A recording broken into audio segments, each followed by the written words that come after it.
welcome back to Beauty Bee and to my spring favorites, because somehow it is already time for that. Feels like I just filmed my winter favorites a few weeks ago, but nope.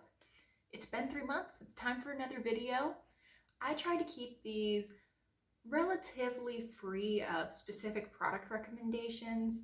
Most products can be duped with really similar items. You generally don't need the exact same item in order to get very similar effects. So these videos tend to be mostly about techniques that I've been loving, types of things that I've been loving, rather than individual products. In fact, I think we're going to get the only product recommendation out of the way first, and that would be this Sally Hansen Insta-Dry Prismatic Shine Polish. I own 2 of these. This one is in Pink Aurora. I also have a blue one that I believe is in the shade Celestial. It's what I have today over a dark gray polish, and I am sure that there are similar products out there to these. These are a slightly pigmented base with a lot of glitter in them. Let me see if I can show you. Now, for example, this is over a really dark gray, and it's turning it into this prismatic purple. I could mix this with a wide variety of different polishes underneath to get a huge variety of looks. And I find that these do dry really nicely, which is something that I do have a hard time with a lot of other topper polishes. I find that they sometimes will take so long to dry that I am almost guaranteed to mess them up. These dry not as quickly as the rest of the Insta-Dry line, which is kind of a shame. I love how quickly the Insta-Dry line usually does dry, but it is faster than most of the similar style polishes I've tried, and I love the effect. I think that these are really fun. I could see myself buying 1 or 2 more within this range. I think they don't have a particularly large selection of shades, but I want to say there are 6 or 7. I've really been liking this. Oh, and I wanted to mention, I know that my nails are looking a little bit rough. That is not a fault of the polish. I had the gray on for a few days before I decided to put the pink on top, and I'm not wearing a top coat because I just don't have my top coat with me. So the wear is actually, I think, not too bad considering the less than ideal conditions that we're working under. A big change that's come into my makeup in the last couple of months is that I depotted and or repressed a lot of my eyeshadows. So here's an example. These are just a few that I brought with me as I was moving. I still don't have my stuff. Hopefully by the time this video goes up, I have, the majority of my makeup and my furniture and my clothes and everything like that. But for now, these are the singles that I have with me. A lot of these are from my Wet n Wild 32 pan palette. Some of these are actual proper singles that I got from ColourPop. This one is from Tarte. This one's from NYX. This is a Wet n Wild highlighter that I've repressed into a pan. I know that for a lot of people, once they depot shadows, they just kind of stick them into a Z palette and they go there to die.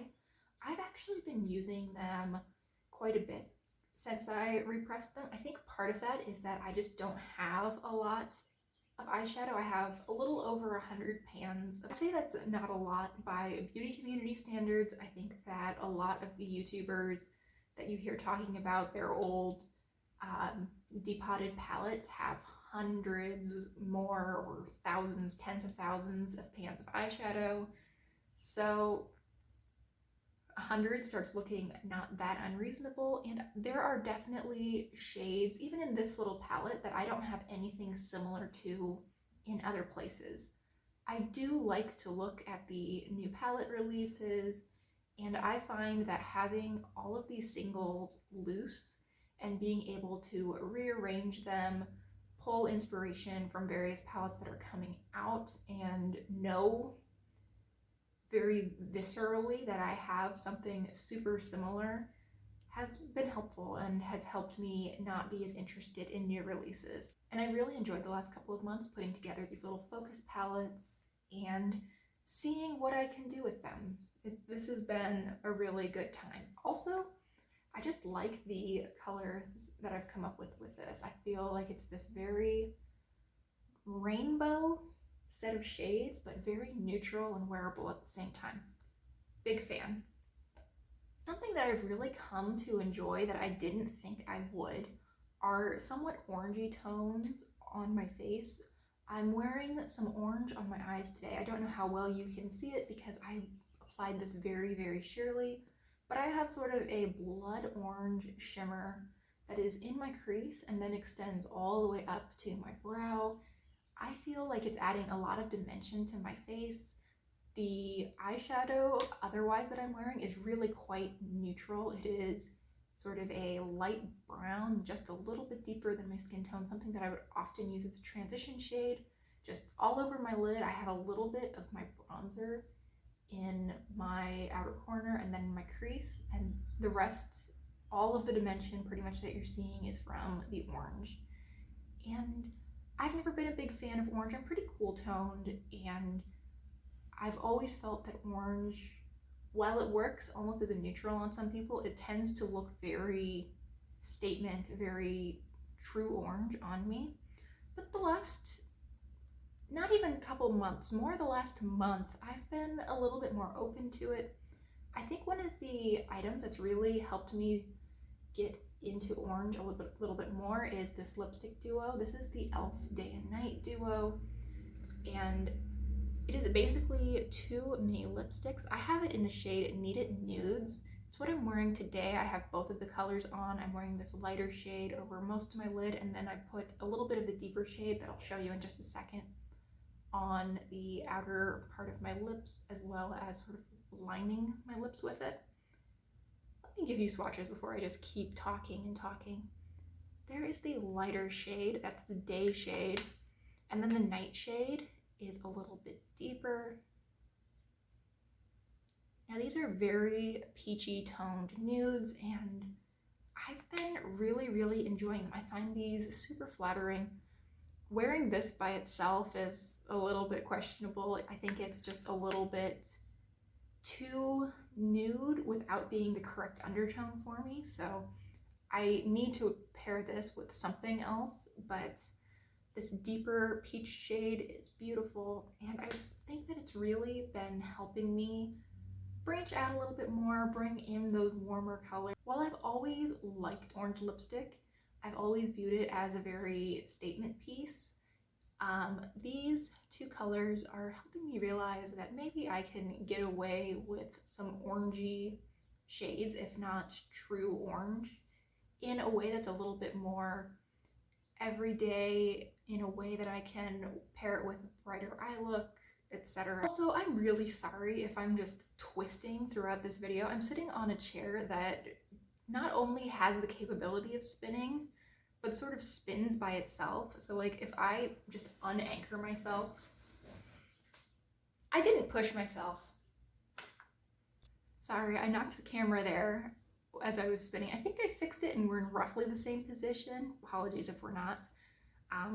I do sort of feel like a Bond villain when I spin around in this very mid-century modern chair. Mr. Bond, fancy seeing you here. Well, well, well. No, Mittens, the cat doesn't talk. We'll have to do it again. This is Mittens, by the way, or as Beanie Babies would have you believe, Prance. But Prance is a terrible name. So her name is Mittens. Okay, where was I? I think we were going to transition to talking about blush. At least I hope we were.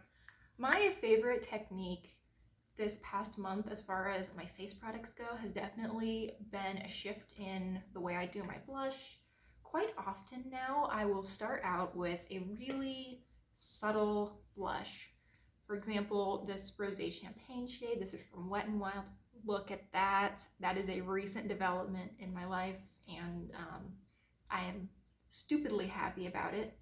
Anyway, this is a really subtle, super wearable, easy, everyday shade. There that is in a really concentrated swatch. The way that I will apply this quite often is I'll take it on this really big blush brush. I think this is actually intended for powder, but I've been using it for blush.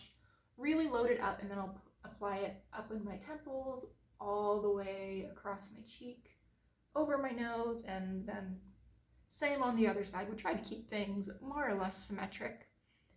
And then with a much smaller blush brush, this angled one for comparison, here is what we're looking at. I'll then take a brighter color.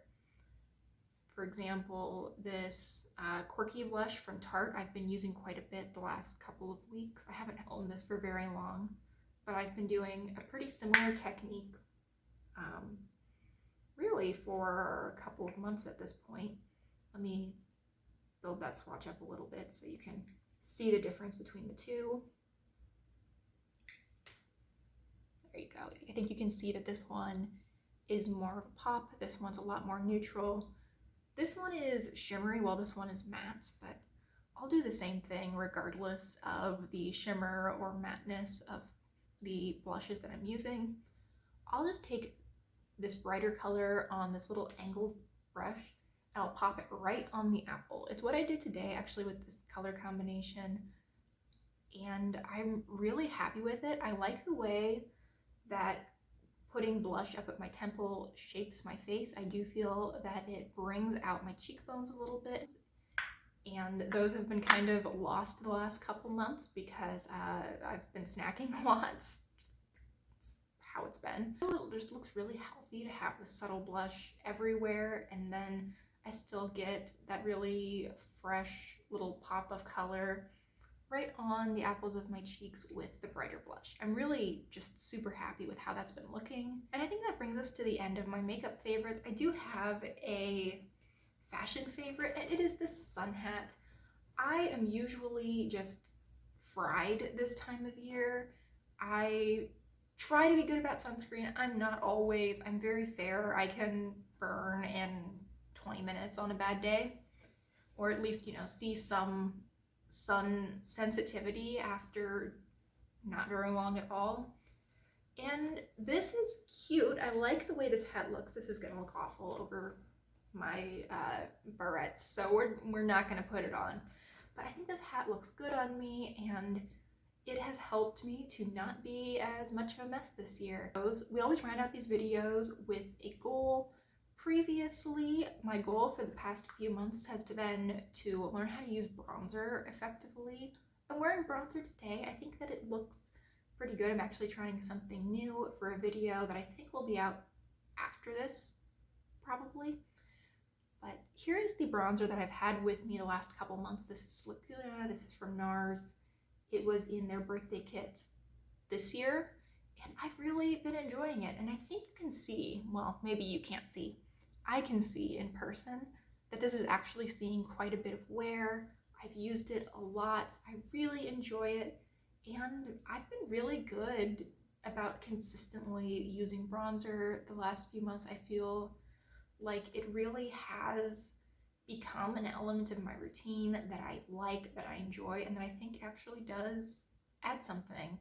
Previously, I had never really liked it. I don't think that I knew how to apply it. I think that I wanted too much impact. So with wanting a lot of impact and somewhat choosing some wrong undertones for me, I found that it was very obvious and often pulled very orange. I feel like I've just been doing a better job of choosing colors. I think that this is a nice shade for me. It almost has a bit of yellow to it, which I think really helps to tone down some of the red in my skin. And just overall, I feel like I've gotten a lot better with bronzer, and I'm really, really happy about that. I think my goal for this next season is going to be to try to figure out how to do my makeup for real life versus for on camera. To be clear, I almost never do my makeup just for the camera. You know, I will wear this the rest of the day. I might switch out a lipstick or add more color throughout the day if I'm just feeling it, but this is more or less what I will be wearing today, and that's how I feel about most of my videos. However, as I've been filming more, as I've been really looking over footage, I've realized that there are some things that just look so much better in real life than they do on camera, and I really want to hone in these next few months on those differences. For example, when I fill in my brows, I have a somewhat lighter eyeshadow that I will quite often use, and it looks really good in person. My hair, I think, pulls a little bit warmer in person than it does on camera, and it seems to pick up on that little bit of auburnness and reflect that little bit of warmth in my brows. It's a little bit softer. In person, the brows that I have on today are a tiny bit harsh, and they don't look super natural. I think they do look really nice on camera though, while the ones that look great in real life look almost non-existent when I'm looking back over footage that I filmed. And I want to pick up on those other differences. I'm sure that there are highlighters that look better in person than they do in real life. I'm sure that there are bronzer and blush placements that look better in real life versus on camera, or vice versa. I want to, over these next few months, come to understand some of those differences so that I can utilize them going forward, so that I can really tailor the makeup that I'm doing specifically for YouTube to the camera, and know when to tone things down a little, keep things a little bit more soft and everyday for real life. Okay, I think that brings us to the end of the video. Thank you so much for watching. I really hope you've enjoyed. I would love to hear about any favorites that you've had over these past few months and your opinions on any of the things I've tried. If you have any specific suggestions about what makeup you find looks good on camera versus in person, I think I would find that really helpful. Please share, and I hope you'll consider liking and subscribing if you enjoyed. I really hope that I will see you around in the next video. Bye!